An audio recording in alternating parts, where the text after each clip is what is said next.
8h50 sur Téléfinance et Boursorama. Vous n'avez pas arrêté de recevoir des mails la semaine dernière concernant la RGPD. On va passer au crible, cette fameuse réglementation des données avec Richard Strull. Bonjour Richard. Bonjour. Vous êtes le directeur général et le président de Resoneo qui fait du conseil en stratégie et en marketing. Alors vous, la RGPD, vous la classez dans quelle catégorie? Pour moi, c'est ni du marketing ni de la stratégie, c'est du conseil opérationnel. On a une grosse activité d'acquisition de trafic pour les clients. Ça se fait maintenant de façon très automatisée avec des cookies. À partir du moment où on manipule des cookies, par exemple, on est complètement dans le cadre de la RGPD. Il faut qu'on sache, nous, exactement ce qu'on en fait. Et surtout, il faut qu'on conseille les clients sur la façon dont ils peuvent en faire quelque chose de façon sécurisée et ne pas s'exposer à la CNIL par une mauvaise manipulation de ces données-là. Donc c'est du conseil opérationnel. Conseil opérationnel, d'accord. On va rappeler que le but de cette réglementation est de veiller à la protection des données personnelles, de donner des guidelines aussi dans la façon de les obtenir et de les gérer. Concrètement, depuis vendredi, donc la date où elle a été mise en place, à quelles obligations sont tenues les entreprises? Alors, la première chose, c'est qu'ils sont tenus de faire en sorte que vos données vous appartiennent. Ça veut dire qu'ils sont censés assurer la portabilité des données. Donc ça, pour l'instant, ça reste relativement théorique parce que vous avez le droit de me demander à récupérer votre timeline Facebook, mais sous quelle forme et où vous la mettrez après. Enfin, c'est pas forcément très simple. Vous avez le droit de les supprimer.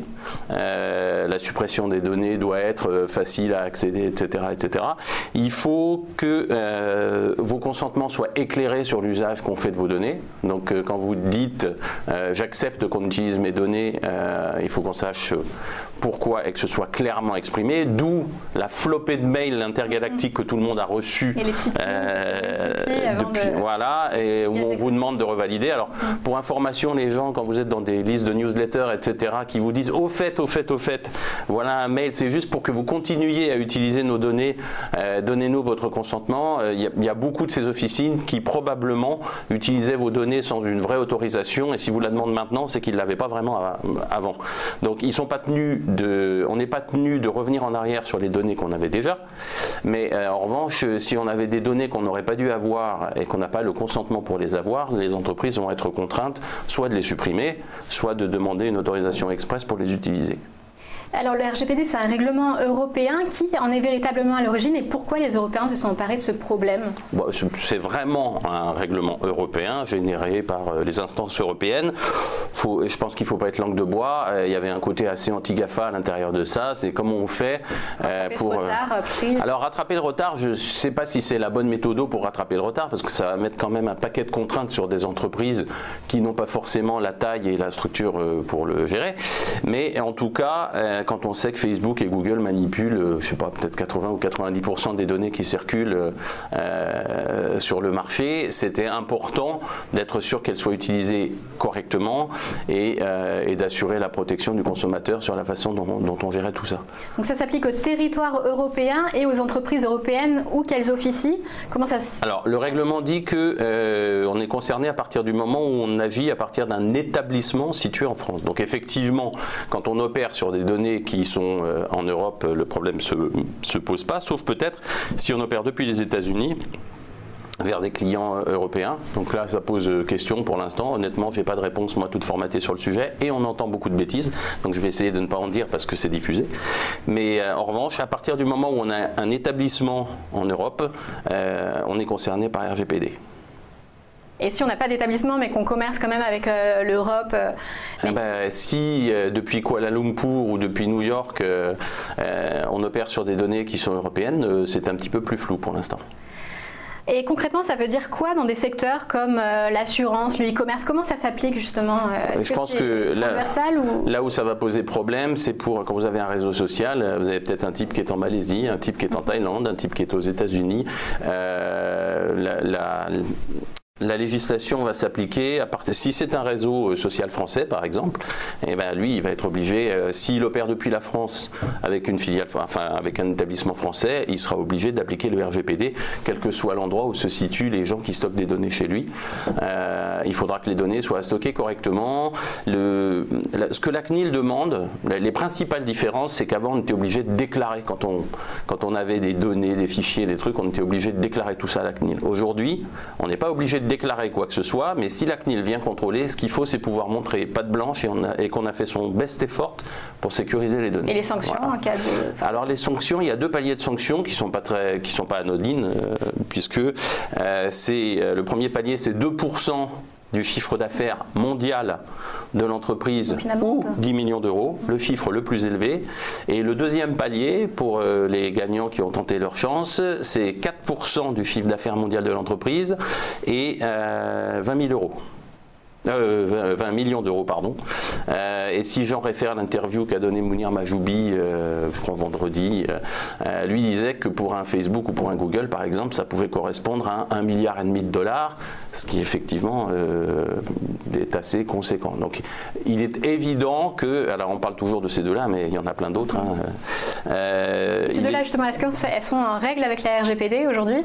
Alors je pense que ça fait partie aujourd'hui des sociétés qui sont le plus en règle, parce que pour connaître bien le sujet côté Google par exemple, puisqu'on travaille énormément avec eux, tous ces gens-là ont envoyé d'abord une espèce d'avenant de contrat qui dit attention, attention, quand vous utilisez nos outils Google Analytics par exemple, qui est un outil de tracking, on a reçu un gros truc qui dit qu'on utilise les données correctement, qui définit la conformité. Ils ont des centaines d'ingénieurs et d'avocats qui bossent là-dessus.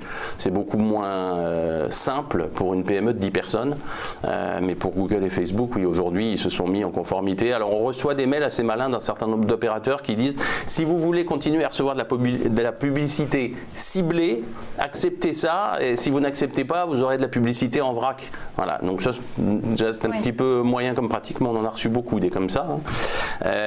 Ceci dit, globalement, eux, oui, ils sont en règle. Et les entreprises que vous conseillez, elles voient ça comme une opportunité de se démarquer ou comme un fardeau réglementaire et des coûts? Pour l'instant, ils vivent surtout ça comme une contrainte. Il faut être très clair. Je pense que la première des grosses contraintes, c'est de trouver un DPO et de nommer un DPO chez soi, puisque le DPO, qui est le Data Privacy Officer, qui est responsable d'être l'interface avec la CNIL d'une part, et puis de s'assurer que toute la donnée est traitée correctement dans l'entreprise, il ne doit pas être en conflit d'intérêts. Donc ça ne peut pas être votre DSI, pourtant c'est lui qui est très técos.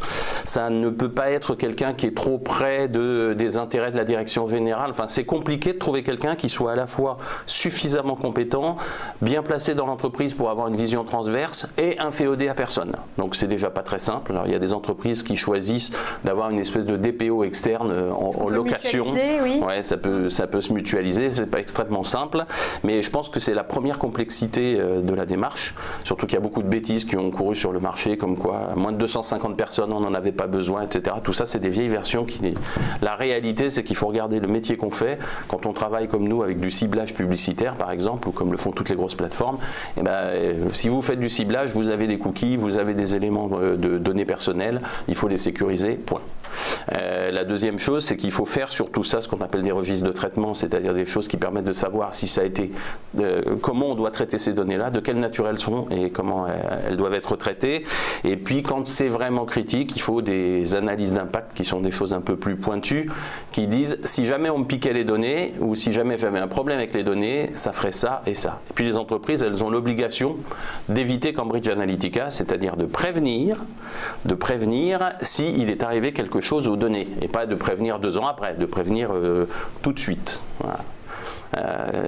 Cambridge Analytica, c'est typiquement ce qui ne se serait pas produit s'il y avait eu RGPD, parce que Zuckerberg n'aurait pas pu dire on ne savait pas trop comment quand c'était une application externe. C'est pas qu'on nous les a piqués, c'est surtout qu'on n'avait pas défini qu'on n'avait pas le droit de les prendre dans ces cas-là. Donc pour vous, la RGPD aujourd'hui va assez loin dans la protection des données. Alors j'aurais tendance à prendre le problème dans l'autre sens, c'est-à-dire qu'aujourd'hui, elle pourrait difficilement aller plus loin, faute de mise en œuvre opérationnelle possible. Parce que déjà comme ça va être relativement compliqué pour beaucoup d'entreprises de se mettre en conformité. Je pense que si on allait plus vite, en France en plus vous avez une particularité qui est le testament numérique, qui est une possibilité qu'on doit donner de définir si on décède, comment on traite ces données. Je pense qu'il y a un tas de détails comme ça qui pour l'instant sont purement théoriques et il va falloir une mise en œuvre opérationnelle. Et si on avait été encore plus loin dans la protection des données, je ne suis pas sûr qu'on aurait facilité la vie des entreprises françaises et ça pose question déjà là pour RGPD. Est-ce qu'on va exercer des contraintes sur un certain nombre de gens qui ont peut-être les moyens d'aller exercer depuis ailleurs et de s'en affranchir un peu? C'est Donc pas on le met à cas. mal notre compétitivité, en quelque Je sorte. suis pas sûr qu'on arrange notre compétitivité. Je le dis sans certitude. Hein, c'est comme Parcoursup, j'entends tout. Je ne sais pas si on gagnera des places ou si on gagnera pas des places dans les universités ou si on sélectionne trop. Ce que je sais, c'est que pour RGPD, il est encore difficile de dire si ça mettra trop à mal la compétitivité d'entreprises françaises ou européennes. Eh bien, il faudra faire un point dans quelques années. Alors, merci beaucoup, Richard Strul. Je rappelle que vous êtes le président de Réseau Néo. Merci.